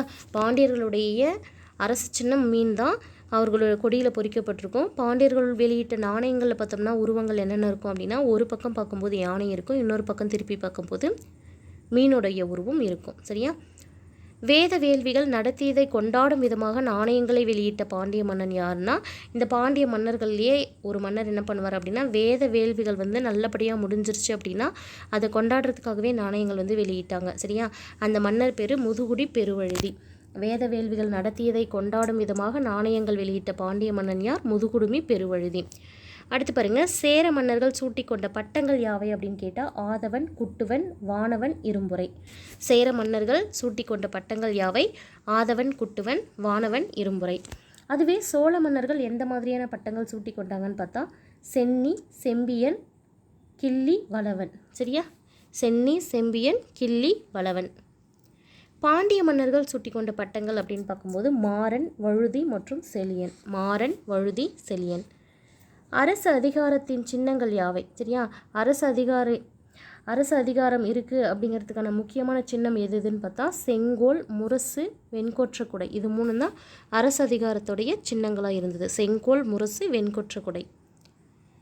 மாலை அப்படின்னு பார்க்கும்போது சேரர்களுக்கு பனம்பூ மாலை, சோழர்களுக்கு ஆத்திப்பூ மாலை, பாண்டியர்களுக்கு வேப்பம்பூ மாலை. பாருங்கள், சேரர்களுடைய துறைமுகம் அப்படின்னு பார்த்தா முசிறி. சரியா? முசிறி மற்றும் தொண்டி, இது 2மே இருந்தது. சேரர்களின் துறைமுகம் முசிறி, தொண்டி. சோழர்களின் துறைமுகம் எது அப்படின்னு பார்த்தீங்கன்னா புகார், உறையூர் அப்படின்னு சொல்லுவோம், பூம்புகார். சரியா? சோழர்களின் துறைமுகம். அடுத்து பாருங்கள், சேரர்களுடைய தலைநகரம் கேட்டாங்கன்னா வஞ்சி, கரூர். சரியா, வஞ்சி, கரூர். சோழர்களுடைய தலைநகரம் பார்த்திங்கன்னா உறையூர், அதாவது புகார். சரியா, பாண்டியர்களின் தலைநகரம் எது? மதுரை. பாண்டியர்களுடைய தலைநகரம் மதுரை. சேரர்களுடைய சின்னம் அப்படின்னு பார்க்கும்போது வில்லம்பு சின்னம். சோழர்களின் சின்னம் புலி சின்னம். பாண்டியர்களின் சின்னம் இரட்டை மீன் சின்னம். சங்க காலத்தில் ஆய் மன்னர்களில் முக்கியமானவர்கள் யார் அப்படின்னு பார்த்தீங்கன்னா அந்திரன், திதியன் மற்றும் நன்னன். ஆய் என்னும் பெயர் ஆயர் என்ற சொல்லிலிருந்து வந்தது. சரியா, இந்த ஆய் அப்படிங்கிற பெயர் எதுலேருந்து வந்தது? ஆயர் அப்படிங்கிறதுலேருந்து வந்தது. இந்த ஆயர் அப்படிங்கிற சொல்லுக்கான மீனிங் என்ன அப்படின்னு பார்த்தீங்கன்னா ஆணிரை மேய்ப்பவர், அதாவது மாடு மேய்ப்பவர்னு அர்த்தம். சரியா, பண்டைய காலத்தில் ஆட்சி செய்த நில உடைமை பிரிவினர் யார் அப்படின்னு கேட்டால் வேளிர்கள் அல்லது வேளாளர்கள் அப்படின்னு சொல்லுவாங்க. சரியா, பண்டைய காலத்தை ஆட்சி செய்த இந்த நில உடைமை பிரிவினர் யார்? வேளிர்கள் அல்லது வேளாளர்கள் அப்படின்னு சொல்லுவாங்க. புகழ்பெற்ற வேளிர்கள், சில வேளிர் மன்னர்கள் யாருன்னு பார்த்தா பாரி, காரி, ஓரி, பேகன், ஆய், அதியன் மற்றும் நல்லி. சங்ககாலத்தில் கிராம தலைவர் எவ்வாறு அழைக்கப்பட்டார்னு கேட்டால் கிளார் அப்படின்னு சொல்லுவாங்க. சரியா, சங்க காலத்தில் கிராம தலைவர் எவ்வாறு அழைக்கப்பட்டார்? கிளார். சங்க காலத்தில் பட்டம் சூட்டப்படும் விழா எவ்வாறு அழைக்கப்பட்டது அப்படின்னு கேட்டாங்கன்னா அரசு கட்டில் ஏறுதல் அல்லது முடிசூட்டு விழா அப்படின்னு சொல்லுவாங்க. அது அரசு கட்டில் ஏறுதல் அல்லது முடிசூட்டு விழா. இது யாருக்கு வழங்கப்பட்டது அப்படின்னு பார்த்தோம்னா ஒரு அரசர் இருக்காங்க அப்படின்னா பரம்பரையாக அவங்களுடைய மூத்த மகனுக்கு தான் இந்த சங்க காலத்தில் பட்டம் சூட்டும் விழா நடைபெறும். சங்க காலத்தில் நிலவரி டேஸ் என்னப்பட்டது அப்படின்னா இறை அப்படின்னு சொல்லுவாங்க. சரியா, சங்க காலத்தில் நிலவரி இருக்கக்கூடிய நிலங்களுக்கு என்ன பேர்? நிலத்தினுடைய வரிக்கு என்ன பேர் அப்படின்னா இறை. மற்ற வரிகள் சிலது இருந்தது. என்னென்ன அப்படின்னா சுங்கவரி, கப்பம் மற்றும் அபராதம் அப்படின்னு சொல்லிட்டு. சரியா, சுங்கவரி, கப்பம் மற்றும் அபராதம். அரசருக்குன்னு இருந்த 4 படைப்பிரிவுகள் எது அப்படின்னு பார்த்தா ஒன்று காலாட்படை, இன்னொன்று குதிரைப்படை, யானைப்படை, தேர்ப்படை. சரியா, அரசருக்கு 4 படை இருந்தது, 4 படைப்பிரிவுகள்: காலாட்படை, குதிரைப்படை, யானைப்படை, தேர்ப்படை. படைத்தலைவர் எவ்வாறு அழைக்கப்பட்டார் அப்படின்னு பார்த்தீங்கன்னா தானை தலைவர் என்று அழைக்கப்பட்டார். படைத்தலைவர் எவ்வாறு அழைக்கப்பட்டார்? தானை தலைவர். ஆயுதங்கள் வைக்கும் இடம் எவ்வாறு அழைக்கப்பட்டதுன்னு பார்த்தீங்கன்னா படைக்கொட்டில். ஆயுதங்கள் வைக்கக்கூடிய இடத்துக்கு பேர் என்ன? படைக்கொட்டில். சங்க காலத்தில் கடவுளாக கருதி காக்கப்பட்டது எது அப்படின்னு பார்த்தீங்கன்னா போர் முரசம். போர் முரசத்தை தான் சங்க காலத்தில் கடவுளாக நினச்சி காப்பாற்றுவாங்க. சரியா, தலைநகரங்களில் நீதிமன்றங்கள் எவ்வாறு அழைக்கப்பட்டதுன்னு கேட்டால் அவைன்னு அழைக்கப்பட்டது. கிராமங்களில் நீதிமன்றங்கள் எவ்வாறு அழைக்கப்பட்டதுன்னா மன்றங்கள் என்று அழைக்கப்பட்டன. உள்ளாட்சி நிர்வாகத்தில் பார்த்திங்கன்னா இது எப்படி இருக்கும் அப்படின்னா மண்டலங்கள் நாடுகளாக பிரிக்கப்பட்டிருக்கும், நாடுகள் பல கூற்றங்களாக பிரிக்கப்பட்டிருக்கும், கூற்றங்கள் பல ஊர்களாக அதாவது கிராமங்களாக பிரிக்கப்பட்டிருக்கும். சங்ககால பெண் புலவர்களின் எண்ணிக்கை எத்தனை அப்படின்னு கேட்டாங்கன்னா ஆன்சர் 49. இது ஆல்ரெடி கேட்ட கொஷின். சங்ககால பெண் புலவர்களின் எண்ணிக்கை 49. மக்கள் முதன்மை கடவுள் யார்? அதாவது சங்க காலத்தில் மக்களுடைய முதன்மை கடவுள் யாருன்னு பார்த்தீங்கன்னா சேயோன், அதாவது முருகனை தான் சேயோன் அப்படின்னு சொல்லுவாங்க. சங்க இலக்கியங்களில் பாம்பின் தோலை விட மெல்லிய ஆடையாக குறிப்பிடப்பட்டுள்ள ஆடை எது அப்படின்னு பார்த்தீங்கன்னா கலிங்க ஆடை. கலிங்க ஆடை அப்படிங்கிற ஒரு வகை ஆடை சங்க காலத்தில் இருந்தது. இது பார்த்திங்கன்னா கிட்டத்தட்ட பாம்புடைய தோலை விட ரொம்பவும் மெல்லியதாக இருக்கும். இதை மடித்து ஒரு தீப்பெட்டி அளவுக்கு அந்த அளவுக்கு சுருக்கிட முடியும் அப்படின்னு சொல்லுவாங்க. அடுத்து பாருங்கள், இசையின் 7 சுரங்கள் குறித்து புலமை பெற்றிருந்த சங்ககால மன்னர் யார்? இசையில் 7 சுரங்கள் இருக்குது நமக்கு தெரியும். அந்தளவுக்கு ஒரு புலமை பெற்றவங்க. சரியா, இசையில் இருக்கக்கூடிய 7 சுரங்களை குறித்தும் புலமை பெற்றிருந்த சங்ககால மன்னர் யார் அப்படின்னு கேட்டால் கரிகாலன். சரியா, அவருக்கு இன்னொரு பேரே இருக்குது, ஏழிசை வல்லான் அப்படின்னு சொல்லிட்டு ஒரு பேர் இருக்குது. அடுத்து பாருங்கள், பாடல் பாடும் புலவர்கள் எவ்வாறு அழைக்கப்பட்டனர் அப்படின்னு பார்த்தீங்கன்னா சங்க காலத்தில் பாணர் மற்றும் விரலியர் என்று அழைக்கப்பட்டனர். சங்க காலத்தில் பாடல் பாடும் புலவர்கள் எவ்வாறு அழைக்கப்பட்டனர்? பாணர், விரலியர். யாருடைய பதப்படுத்தப்பட்ட உடலிலிருந்து தொல்லியல் அறிஞர்கள் நாசி மற்றும் அடிவயிற்றிலிருந்து கருமிளகு கதிரை கண்டுபிடித்தனர் அப்படின்னு கேட்டிருக்காங்க. எகிப்து அரசரான 2ஆம் ராம்சஸ் அப்படிங்கிறவங்க. சரியா, எகிப்து ஆண்ட அரசரான 2ஆம் ராம்சஸ் அப்படிங்கிறவங்களுடைய இறந்த உடல்லிருந்து தொல்லியல் அறிஞர்கள் நாசி மற்றும் அடிவயிற்று பகுதிகளிலிருந்து கருமிளகு கதிர்கள் கண்டுபிடிச்சிருக்காங்க. சரியா, அடுத்து பாருங்கள், தமிழகத்தின் பட்டு எடைக்கு எடை தங்கம் கொடுத்து வாங்க தகுதியுள்ளது என்று கூறிய மன்னர் யார்? ரோம பேரரசர் ஆர்லியன் அப்படிங்கிறவங்க. சரியா, தமிழகத்தில் இருக்கக்கூடிய பட்டை நம்ம என்ன பண்ணலாம் அப்படின்னா எடைக்கு எடை ஈக்குவலாக தங்கம் கொடுத்து வாங்கிட்டு போகலாம், அந்தளவுக்கு தகுதியான பட்டு அப்படின்னு சொன்னவங்க ரோம பேரரசர் ஆர்லியன் அப்படிங்கிறவங்க. முசிறியை இந்தியாவின் முதல் பேரங்காடி என கூறியவர் யார் அப்படின்னா மூத்த பிளினி. இதுவும் முக்கியமான கேள்வி. முசிறியை இந்தியாவின் முதல் பேரங்காடி என கூறியவர் யார்? மூத்த பிளினி. அலெக்சாண்ட்ரியா வணிகர் மற்றும் முசிறி வணிகர் இடையிலான வணிக ஒப்பந்தம் எது அப்படின்னு கேட்டாங்கன்னா பாப்பரஸ்தால் ஒப்பந்தம் சொல்லிட்டு 2ஆம் நூற்றாண்டில் ஒன்று போடப்பட்டிருக்கும். அது அலெக்சாண்ட்ரியாவை சேர்ந்த ஒரு வணிகருக்கும் முசிறி துறைமுகத்தை சேர்ந்த ஒரு வணிகருக்கும் இடையில் போடப்பட்ட ஒரு வணிக ஒப்பந்தம் பாப்பிரஸ் தாள் ஒப்பந்தம் அப்படின்னு சொல்லி பேர் 2ஆம் நூற்றாண்டை சேர்ந்தது. வட்டெழுத்து முறை யாருடைய காலத்தில் தோன்றியவை அப்படின்னு கேட்டாங்கன்னா களப்பிரர்கள் காலத்தில் தோன்றியது. வட்டெழுத்து முறை யாருடைய காலத்தில் தோன்றியது? களப்பிரர்கள் காலத்தில். பழைய மற்றும் இடைக்கற்கால தொல்பொருள் கிடைத்துள்ள இடங்கள் எது அப்படின்னு பார்த்தீங்கன்னா அதிரம்பாக்கம் மற்றும் குடியம் குகைகள். சரியா? பழைய மற்றும் இடைக்கற்காலத்தை சேர்ந்த தொல்பொருள் கிடைத்துள்ள இடங்கள் அதிரம்பாக்கம் மற்றும் குடியம் குகைகள். சென்னைக்கு அருகில் பல்லாவரத்தில் முதலாக பழங்கற்கால கருவிகளை கண்டுபிடித்தவர் யாருன்னா ராபர்ட் ப்ரூஸ் பூட்டு. இது முக்கியமான கேள்வி, அடிக்கடி கேட்குறது. சென்னைக்கு அருகில் பல்லாவரத்தில் முதலாக பழங்கற்கால கருவிகளை கண்டுபிடித்தவர் ராபர்ட் ப்ரூஸ் பூட்டு. இதை எப்படி மாற்றி கேட்பாங்க அப்படின்னு பார்த்தீங்கன்னா முதலாக பழங்கற்கால கருவிகளை ராபர்ட் ப்ரூஸ் பூட் எந்த இடத்துல கண்டுபிடிச்சாங்கன்னு ஒரு கொஸ்டின் கேட்பாங்க. சென்னைக்கு அருகே இருக்கக்கூடிய பல்லாவரத்தில். தமிழ் மொழி முதலாக எந்த வரி வடிவத்தில் எழுதப்பட்டது அப்படின்னு பார்த்தீங்கன்னா தமிழ் பிராமி அப்படிங்கிற வரி வடிவம் தான். சரியா? தமிழ் மொழியை ஃபஸ்ட்டு எந்த வரி வடிவத்தில் எழுதுனாங்க? தமிழ் பிராமி. தமிழின் மிக பழமையான இலக்கண நூல் எது அப்படின்னு கேட்டாங்கன்னா தொல்காப்பியம்.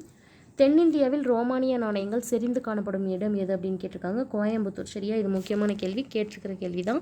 தென்னிந்தியாவில் ரோமானிய நாணயங்கள் செறிந்து காணப்படக்கூடிய இடம் எது? கோயம்புத்தூர். செதுக்கு வேலைப்பாடுகள் கொண்ட அணிகலன்கள் கிடைத்த இடம் எது அப்படின்னு கேட்டாங்கன்னா பட்டணம், அதாவது கேரளா. சரியா? கேரளாவில் இருக்கக்கூடிய பட்டணம் அப்படிங்கிற பிளேஸில் செதுக்கு வேலைப்பாடுகள் அதிகமாக இருக்கக்கூடிய அணிகலன்கள் கிடைச்சிருக்கு. பாண்டிய நாட்டில் கிடைத்த முத்துக்கள் மற்றும் கடல் பொருட்கள் பாண்டிய காவாட்கா என்னும் நூல்.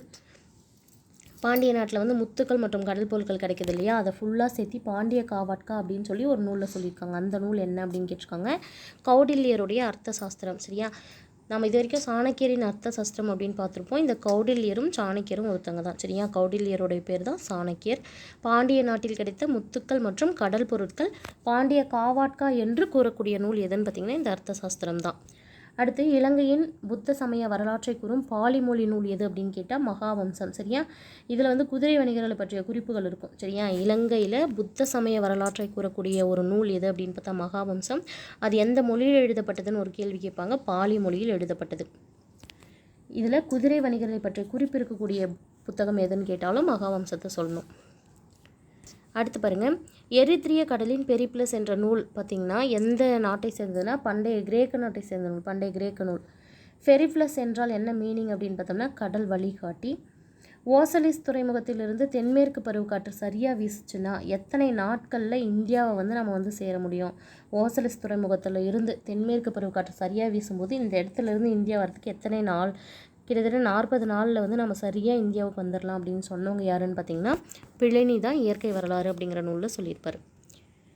அடுத்து பாருங்கள், இந்தியாவுடன் நடந்த மிளகு வணிகத்தால் ரோமானியரின் செல்வம் குறைந்தது என்று ஆதங்கப்பட்டவர் யாருன்னா இவர் தான், பிளினி தான். இந்தியா கூட ரோமானியர்கள் வணிகம் வச்சுக்கிட்டாங்க. இவங்க மிளகு அதிகமாக வாங்கினாங்க ரோமானியர்கள். சரியா? இந்தியா கூட நடந்த இந்த மிளகு வணிகத்தால் ரோமானியர்கிட்ட இருந்த மொத்த தங்கமுமே குறைஞ்சிருச்சு அப்படின்னு சொல்லி வருத்தப்பட்டவங்க யார்? அவங்ககிட்ட இருந்த பணம் முழுவதும் குறைஞ்சிருச்சுன்னு பிளினி அவர்கள். அடுத்து பாருங்கள், ரோமானிய பேரரசின் சாலைகள் குறித்த விளக்கப்படம் என்ன அப்படின்னு பார்த்தா ரோமானிய பேரரசுடைய சாலைகள் குறித்து விளக்கம் படம் பேர் பியூட்டிங்கேரியன் அட்டவணை. சரியா? இது முசிறி துறைமுகம் மென்ஷன் பண்ணப்பட்டிருக்கும். இந்த பியூட்டிங்கேரியன் அட்டவணையில் முசிறி துறைமுகமும் மென்ஷன் பண்ணப்பட்டிருக்கும். 2ஆம் நூற்றாண்டை சேர்ந்த கிரேக்க ஆவணம் எது அப்படின்னு கேட்டால் வியன்னா பாப்பிரஸ். சரியா? 2ஆம் நூற்றாண்டை சேர்ந்த கிரேக்க ஆவணம் வியன்னா பாப்பிரஸ் அப்படிங்கிறது தான். அசோகரின் கல்வெட்டுகளில் பயன்படுத்திய வரி வடிவம் என்ன அப்படின்னு கேட்டால் அசோகன் பிராமின்ற வடிவம். அசோகருடைய கல்வெட்டுகளில் பயன்படுத்தப்பட்ட வரி வடிவம் அசோகன் பிராமி. காதல் மற்றும் குடும்ப வாழ்க்கையை பற்றிய திணை எது அப்படின்னு கேட்டால் அகத்திணை. போர் மற்றும் வீரம் முதலிய பொருள்களை பற்றி கூறக்கூடிய திணை புறத்திணை. பாண்டிய நெடுஞ்செழியன் பற்றி கூறும் கல்வெட்டு எது அப்படின்னு கேட்டால் மாங்குளம் தமிழ் பிராமி கல்வெட்டு. மாங்குளம் தமிழ் பிராமி கல்வெட்டில் தான் யாரை பற்றி சொல்லப்பட்டிருக்கு? பாண்டிய நெடுஞ்செழியனை பற்றி கூறப்பட்டுள்ளது. எங்கு மேற்கொள்ளப்பட்ட அகழாய்வுகளில் தாளிகளுடன் நெல்லும் கிடைத்தது அப்படின்னா ஆதிச்சநல்லூர் மற்றும் பொருந்தல்ல. எங்கு மேற்கொள்ளப்பட்ட அகழாய்வுகளில் அதாவது அங்கே கிடைத்த அகழாய்வுகளில் முதுமக்கள் தாளிகளில் நெல் கிடைச்சிது அப்படின்னா ஆதிச்சநல்லூர் மற்றும் பொருந்தல். சங்ககால மக்களின் வாழ்க்கை தேவைகளை நிறைவு செய்வதில் முதலிடத்தில் இருந்தது எது அப்படின்னு பார்த்தீங்கன்னா வேளாண்மை தான். சங்ககால மக்களுடைய வாழ்க்கை தேவைகளை நிறைவு செய்வதில் முதலிடத்தில் இருந்தது வேளாண்மை. சங்க காலத்தில் இரும்பு உருக்கும் உலைகள் இருந்த சான்றுகள் அகழாய்வில் கண்டெடுக்கப்பட்ட இடங்கள் எது அப்படின்னு கேட்டால் கொடுமணல் மற்றும் குட்டூர் அப்படிங்கிற பிளேஸ். சங்க காலத்தில் இரும்பு உருக்கு உலைகள் இருந்துச்சு, அதுக்கான சான்றுகள் எந்த இடத்துல அகழாய்வில் கண்டெடுக்கப்பட்டதுன்னா கொடுமணல் மற்றும் குட்டூர். நெக்ஸ்ட் கொஷின் பாருங்கள். சங்க காலத்தில் பொன்னை உருக்கும் உலைகள் இருந்தன அப்படிங்கிறதுக்கான சான்றுகள் கண்டெடுக்கப்பட்ட இடம் எது அப்படின்னு கேட்டாங்கன்னா கேரளாவில் இருக்கக்கூடிய பட்டணம். சரியா, சங்க காலத்தில் பொன் உருக்கும் உலைகள் இருந்தது அப்படிங்கிறதுக்கு சான்றுகள் கண்டெடுக்கப்பட்ட இடம் கேரளா பட்டணம். நெல்மணிகளை பதித்து அடையாளமிட்டு சுடுமண்ணில் செய்யப்பட்ட அச்சு ஒன்று கிடைத்த இடம் எது அப்படின்னு பார்த்திங்கன்னா கீழடி. நெல்மணிகளை அந்த அச்சில் பதிச்சு அடையாளம் வச்சு சுடுமண்ணில் செஞ்ச ஒரு அச்சு கிடைத்த இடம் கீழடி. தங்கத்தால் ஆன தொங்கல்கள் கிடைத்த இடம் எது அப்படின்னு பார்த்திங்கன்னா பொருந்தல். தங்கத்தால் ஆன தொங்கல்கள் கிடைத்த இடம் பொருந்தல். தமிழ் பிராமி கல்வெட்டுகளில் வணிகரை குறிக்க பயன்படுத்தப்பட்ட சொல் எது அப்படின்னு கேட்டாங்கன்னா நிகாமா. இது கேட்பாங்க, சரி கேட்டிருக்காங்க. தமிழ் பிராமி கல்வெட்டுகளில் வணிகரை குறிக்க பயன்படுத்தப்பட்ட சொல் நிகாமா. உப்பு வணிகர்கள் டேஸ் என்று அழைக்கப்பட்டனர்னா உமனர்கள் என்று அழைக்கப்பட்டனர். செம்மணி கற்கள் பதித்த வெண்கல புலி கிடைத்த இடம் எது அப்படின்னு பார்த்தீங்கன்னா கொடுமணல். சரியா, செம்மணி கற்கள் பதித்த வெண்கல புலி கிடைத்த இடம் எது? கொடுமணல். சரியா ஃப்ரெண்ட்ஸ், நம்ம சேனல் இப்போ தான் ஃபஸ்ட் டைம் பார்க்குறீங்க அப்படின்னா சேனலை சப்ஸ்கிரைப் பண்ணிக்கோங்க. பக்கத்தில் இருக்கிற பெல் ஐக்கானை கிளிக் பண்ணி ஆன்லைன் செட் பண்ணி வச்சுக்கோங்க. நெக்ஸ்ட் வீடியோவில் 201வது கொஷின்லேருந்து 400வது கொஷின் வரைக்கும் பார்க்கலாம். தேங்க்யூ.